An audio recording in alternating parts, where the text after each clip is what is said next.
Graça, paz e alegria.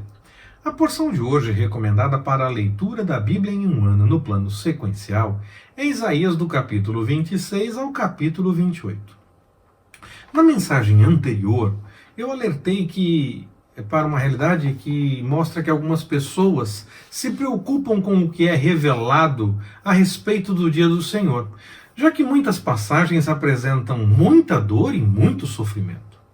Mas igualmente eu disse, nessa mensagem anterior, que isso é realidade para aqueles que não buscam a vontade do Senhor. Pois quem busca, esse aguarda o dia do Senhor e não passará por esse sofrimento.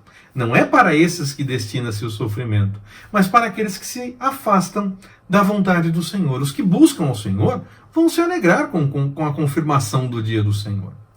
Isaías, no capítulo 26, versículo 3, mostra um texto em que Isaías está falando algo a respeito do Senhor e que sustenta essa minha certeza de que os que buscam a vontade do Senhor não precisam se preocupar ou não precisam temer o dia do Senhor.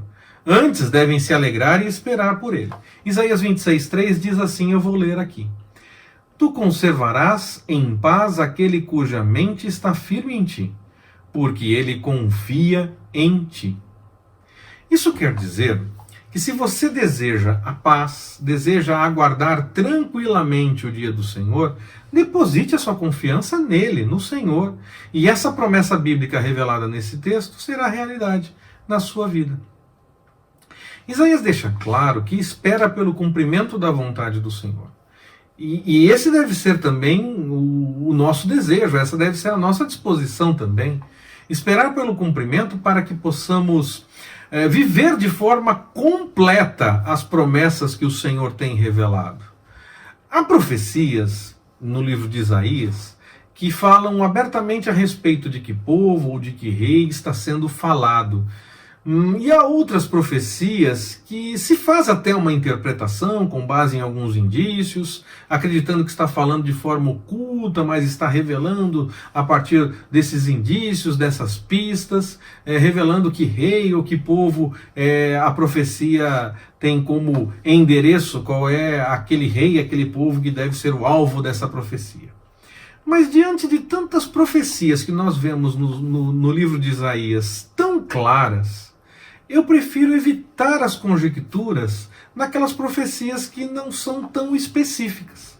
Se não foi revelado claramente, pode se tratar de qualquer um, até daquele que as pessoas realmente acreditam que seja, ou pode ser de uma forma mais geral, falando de vários povos, e aquela característica específica que seria a pista que faria entender que é para aquele povo ou para aquele rei. Na verdade está falando de uma forma mais geral e não especificamente daquele.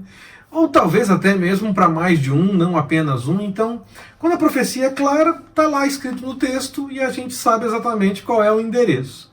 Agora, aquelas que não são claras, eu prefiro evitar essas conjecturas, porque elas podem falar sim daquilo que nós podemos interpretar, como pode falar de uma forma mais geral, de qualquer povo, de qualquer situação.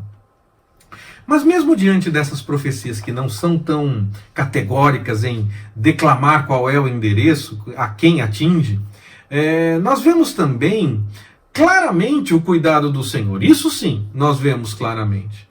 Nessas profecias há igualmente promessas de restauração, de cuidado, de consolo, de apoio, de prosperidade e principalmente a promessa de perdão para aqueles que buscam a vontade do Senhor. Isso tanto se refere ao fim das punições em si, aquelas que aconteceram, por exemplo, com os exílios, a volta para casa e todo o cuidado nisso.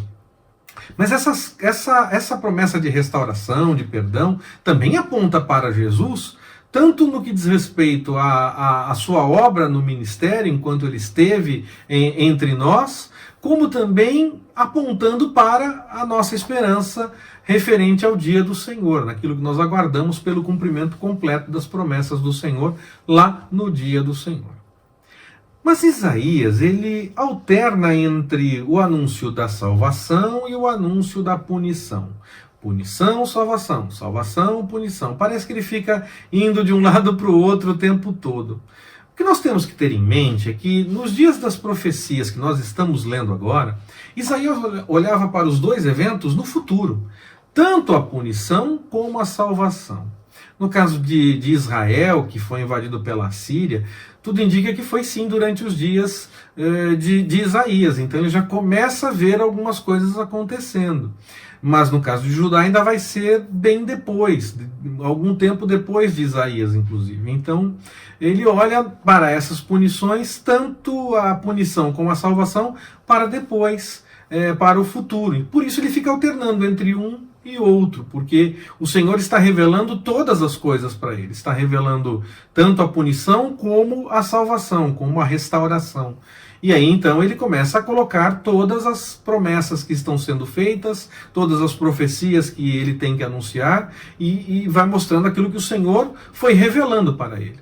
E os eventos estão, nesse caso, falando de Judá, de Jerusalém, eles estão apontando para o futuro, tanto a punição como a salvação. Especificamente também na passagem de hoje, Isaías trata a respeito de Jesus. Ele não fala, claro, de Jesus, mas fala daquele que nós entendemos que tem a missão que Jesus tem. E aí ele trata Jesus nesse texto, então, como pedra angular. O próprio Pedro, que alguns interpretam de forma errada, que seria essa pedra, a partir de um entendimento equivocado de uma conversa de Jesus com ele, o próprio Pedro, para você ver, ele afirma, tanto em Atos dos Apóstolos, nós podemos ler, como em uma das suas cartas, nos seus textos mesmo, dele, Pedro, ele afirma que Jesus é essa pedra angular. Se nós edificarmos a nossa vida e basearmos a nossa esperança sobre esse fundamento que é Jesus, nós teremos sim uma vida tranquila, nós teremos uma vida próspera e uma vida muito plena. Próspera aqui não no sentido simplesmente de ter mais e mais e mais como muitos gostam, mas de ter aquilo que realmente precisa e poder fazer muito também por aqueles que nós pudermos ajudar. Mas também nós temos que ter em mente que nós temos tudo isso, uma vida tranquila, próspera e plena, mesmo no meio das dificuldades. Porque elas se apresentam para qualquer pessoa e podem atingir qualquer pessoa em determinado momento. Se nós estivermos firmes na rocha, que é Jesus, nós estaremos prontos para enfrentar qualquer situação. Isso ocorre porque em Cristo Deus nos concede uma vida abundante, mesmo nos dias de maior tristeza. O choro pode sim acontecer, eu não nego ele, eu sei que ele acontece, ele incomoda, chateia, traz inquietação, mas eu sei que ele dura uma noite, eu sei que ele acaba, que há tempo determinado para ele acabar, do mesmo jeito que ele veio, ele vai embora. E nós temos então uma esperança que aponta para a certeza que nós podemos contar com o cuidado do Senhor. Que Ele nos abençoe.